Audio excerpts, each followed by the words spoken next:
They say the truth is unspeakable. The people unreachable. The truth is so pure. We teach the unteachable. The destruction. The instruction. New construction. Do something. Education. Vocation. Emancipation. Plantation.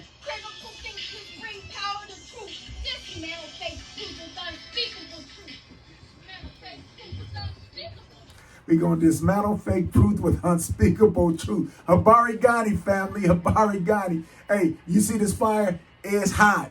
Just like the block is going to be hot. The block is hot. The block is hot. So what we're talking about today, we're just doing the combination of what we said before. We were talking about psychological safety, why there is no safety for certain people. And if there is no safety and we do this social reproduction, we keep doing the same things over and over, why? Well, the question is not just why, but then it becomes, what can we do? But before we go to what can we do, we got to ask ourselves, what's the why? Doc, you ready for the music for me? Let me hit the music because I want to put that music in with this quote.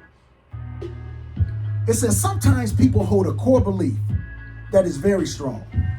When they are presented with evidence that works against that belief, the new evidence cannot be accepted. It would create a feeling that is extremely uncomfortable called cognitive dissonance. And because it is so important to protect the core belief, they will rationalize, ignore, and even deny anything that doesn't fit in with that core belief. This was a quote by a man named Frantz Fanon. Frantz Fanon is a hero of mine for three reasons. One, he was a revolutionary. Two, he switched along the way. He first was really a non-violent person. But then three, he was a psychiatrist. He worked in the field of mental health. So this is a person who I never learned about any of my time when I was doing my social studies, when I was doing my studies, my doctoral studies, or even undergraduate studies. It was only because a mentor of mine. And let me talk about the purpose and the power of mentors to guide you in the right way. And when my mentor told me, he said, you know what? I want you to get a book called The Wretched of the Earth by Frantz Fanon. And when I read this book, well, I listened to the audiobook. And when I listened to the audiobook, I said, wow. You know who he reminds me of? He reminds me of Ernesto Guevara, better known as Che, that Argentine doctor who it wasn't until his motorcycle diaries and went through all of Argentina and explored this country. And he said, oh, wow, I've been living in a different state. I've been living in a different place. There's other people who's suffering. And he went on to go on with Fidel Castro. And with Fidel Castro, they did an overtake of Cuba. And even though that ended well, the only time with Che, what did they do that was so powerful? They got a country from other dictators. They established health care. They established medical care. Now, Che wanted to go and revolutionize everybody. Well, Fidel Castro said, no, I'm good with Cuba. And that's kind of when things started to go down. But as Che went on, he went over to the Congo. He said, I'm going to liberate my brothers in Africa because just like King, justice anywhere is an injustice anywhere is a threat to justice everywhere. And when he got in, he left the Congo. He said, oh, you know what? I can't do anything here. He said, this is a story of failure. He said, I can't revolutionize a country that don't want to be revolutionized. I can't do revolutionary where we got leaders who are bloodsuckers and hungry. I can't do a revolution. Turn the music down just a little bit for me, John. I can't do a revolution where the people are unorganized. They don't want to strategize. They don't want to mobilize. So he had to leave even though it broke his heart. But he wanted to revolutionize all of the people and to bring them together. You know another person who was like that? A man by the name of Robert F. Kennedy. You said, I thought it was Black History Month. Oh, but let me tell you. Robert F. Kennedy grew up in affluence and opulence. When he was Attorney General of the country, he wasn't with Martin Luther King. He was in fact gave J. Edgar Hoover some of the keys to be able to do some of the dirt. But after his brother was killed, after he started to explore the deep South, down deep in the Delta, and he started to see the different levels of poverty and death, Robert Kennedy started to get it in a whole different manner. And so this is what I'm telling us today. You said, what's the Black History moment?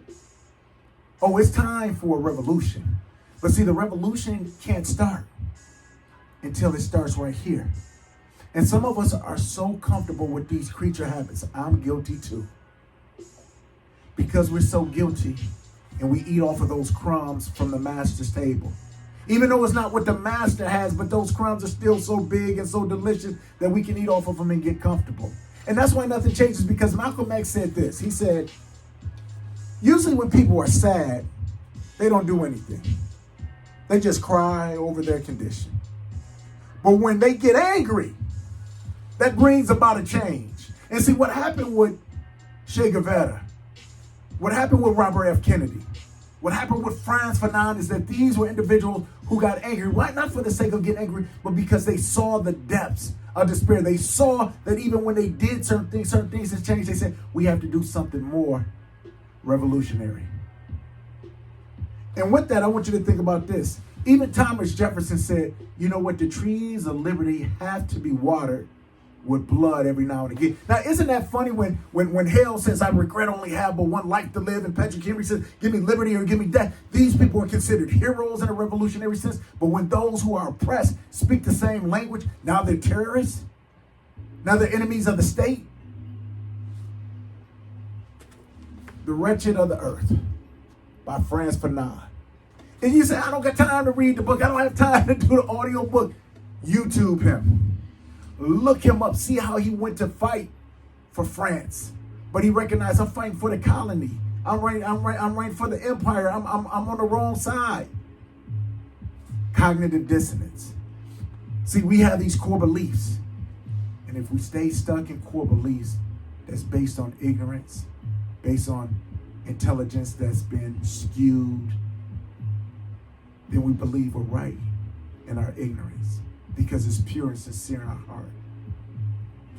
I challenge you, everyone who's a child of the diaspora, who is a child of what's right, who is a child of equality and equity, expand your mind. As much as you can, travel. As much as you can, research other parts of the world. Hear other arguments from people who you never thought you would listen to, people who you didn't like. And see if you can debate them, not with rhetoric, not with emotion, but with pure facts. And beloved, when we all can get to that state, that we're not just sad about what's happening, but that we're angry and we're willing to do something, that's when change can happen. But change can't happen if we're content. And what do I mean by content? Being content with what's going on. Say, yeah, it's bad, but it's not as bad as it was. It's not as bad as it could be. But if only you would do this and don't do this, we would have that. We never excuse bad behavior. But a great deal of what we call bad behavior could be eliminated if we gave people a legitimate chance from the start. And we know that a lot of people, Black people, Latino people, Native Americans, they don't have a fair chance. Even those of Asian descent, the model minority, still have hurdles to climb. And yes, even my poor white brothers and sisters. See, what we got to do, and we're going to talk about this in the coming weeks, we're going to have a revolution. But when we have that revolution, we got to have an assemblance of people. There's got to be a group of people that they didn't expect to unite and come together. But we can only come and unite if we move that cognitive dissonance over to understanding what is the pure truth and what is purely right. And once we do that, or something special can happen, and that's what we're going to talk about in these coming days. How do we get these factions together? How do we get the impossible to become possible?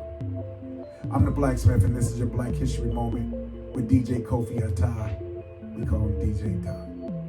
We'll see you tomorrow.